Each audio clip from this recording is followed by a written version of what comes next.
Direct AC বাতাসটা যেন না লাগে, বুঝছেন? ডাইরেক্ট এসির বাতাস লাগানো যাবে না। কাকু আমি এখন ফ্রি হয়ে গেছি আবার।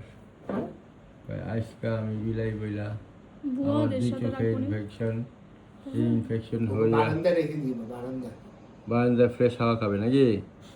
দক্ষিণা বাতাস ট্রিট খায়, ট্রিট ডক্টর ট্রিট খায়। ট্রিট দেন, অসুবিধা নাই, কিন্তু ন্যাচারাল জিনিস দেন, তাহলে তাগড়া হইব। ট্রিটের মধ্যে তো আর্টিফিশিয়াল ভিটামিন আর মাছ মাংস সিদ্ধ করে দিলে ও ঝাকাস, পুরা পার্সিয়ান ক্যাট হয়ে যাবে, রয়্যাল বেঙ্গল টাইগার। তারপরে বলবে আমি না খাইতে খাইতে বিল্লু হয়ে গেছি, বিল্লু হয়ে তারপরে সবাই দেখছে ভাই ঢাকা কোন দিকে।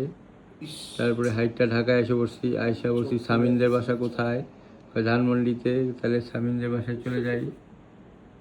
আজকা আমি বিলাই বইলা আমার জামাইয়ের লগে মিশতে দিতেছে না, আগে পরিষ্কার পরিচ্ছন্নতা কইরা তারপরে আমার কোয়ারেন্টাইন কইরা তারপরে আমার বিয়া শাদী হইব।